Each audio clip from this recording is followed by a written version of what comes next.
Pagbasa mula sa sulat sa mga Hebreo. Hindi sa mga anghel ipinailalim ng Diyos ang sanlibutan na nooy kanyang lilikhain, ang sanlibutang tinutukoy namin. Sa halip ay ganito ang patunay sa isang bahagi ng kasulatan. Ano ang tao upang siya'y iyong alalahanin o ang anak ng tao upang iyong pangalagaan? Sandaling panahong siya'y pinababa mo kaysa mga anghel, ngunit pinagkalooban mo siya ng kadakilaan at karangalang marapat sa isang hari at ipinailalim mo sa kanyang kapangyarihan ang lahat ng bagay. Nang ipailalim ng Diyos ang lahat ng bagay sa kapangyarihan ng tao, walang bagay na di ipinailalim sa Kanya. Sa kasalukuyan, hindi pa natin nakikitang napapailalim sa Kanyang kapangyarihan ang lahat ng bagay. Subalit alam nating si Jesus, bagamat sandaling panahong pinababa kaysa mga anghel, ay binigyan ng karangalan at kadakilaan dahil sa Kanyang pagkamatay. Dahil sa pag-ibig ng Diyos, niloob niya na si Jesus ay mamatay para sa ating lahat. Sa pamamagitan ng mga pagtitiis, siya'y pinapaging ganap ng Diyos na lumikha at nangangalaga sa lahat ng bagay upang makapagdala ng marami sa kaluwalhatian. Marapat lamang na gawin niya iyon sapagkat si Jesus ang pinagmumula ng kanilang kaligtasan.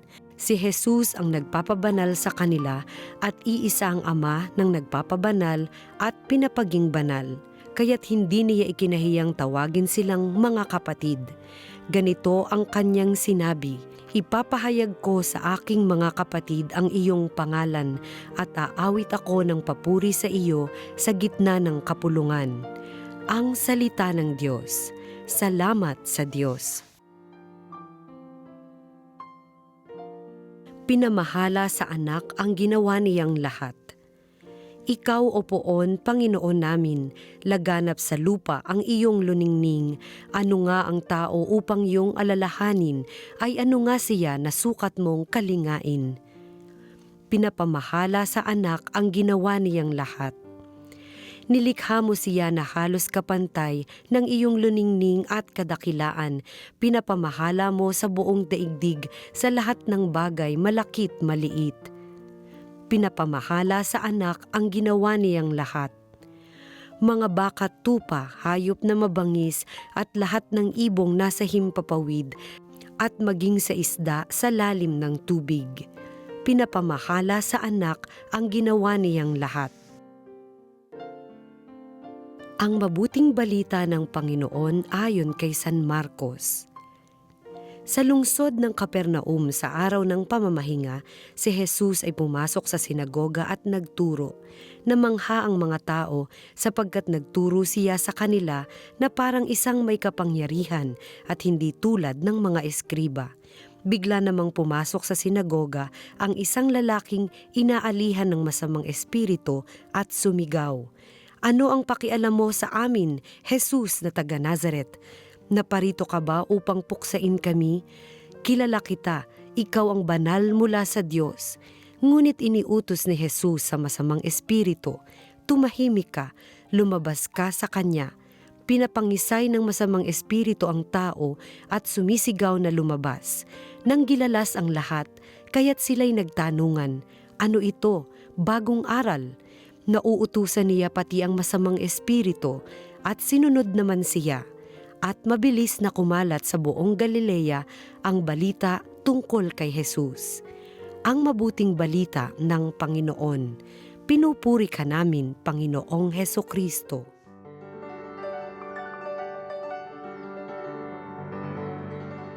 Mga kapanalig, narinig po natin ang pagbasa ang Ebanghelyo ngayong unang linggo, Martes sa unang linggo ng karaniwang panahon.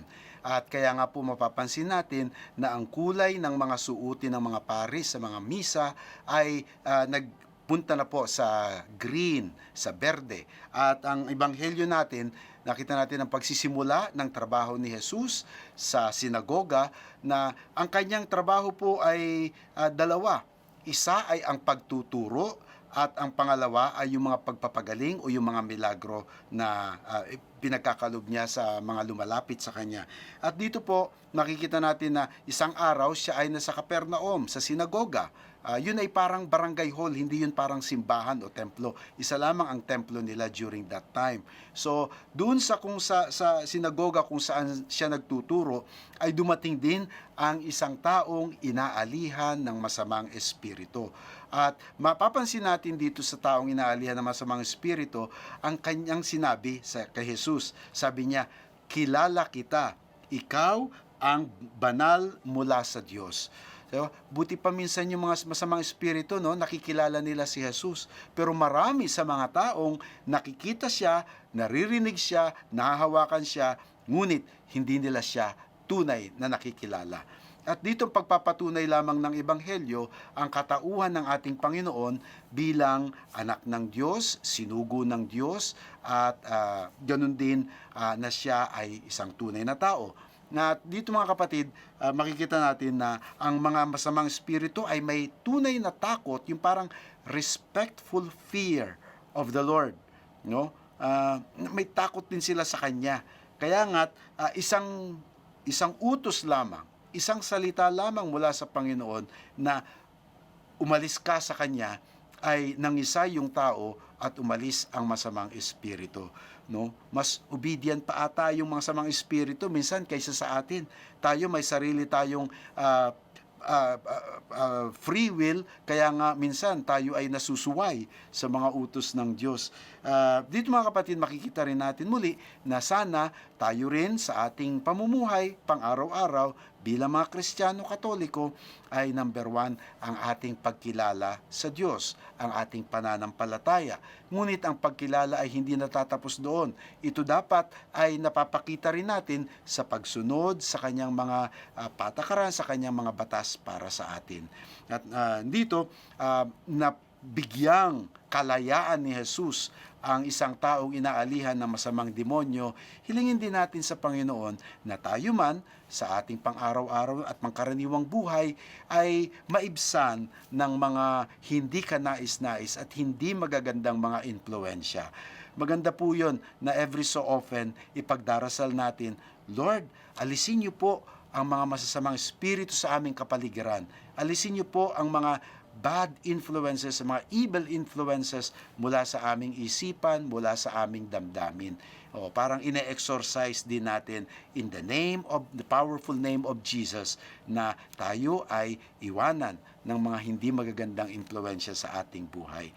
Kaya ipagdasal po natin sa pagninilay na malita pagninilay na ito, lalong-lalo na yung mga taong malapit sa atin, kakilala natin, na nawa sila rin ay masagip mula sa mga bagay na maalihan sa kanilang sarili, bad habits halimbawa, o bad thoughts or bad feelings. Patuloy niyo po kaming susundan dito sa salita ng Diyos, salita ng buhay, sa mga social media, Facebook, YouTube, at i-promote nyo rin po sa ating mga kakilala at mga kaibigan ang programang ito. Sabayan niyo po ako sa isang maiksi na panalangin.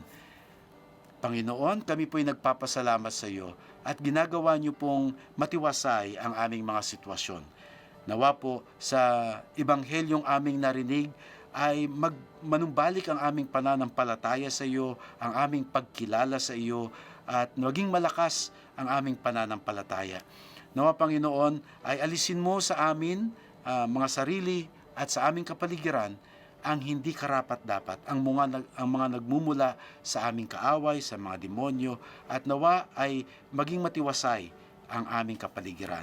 Ito'y hinihiling namin sa pamamagitan ni Kristong aming Panginoon. Amen.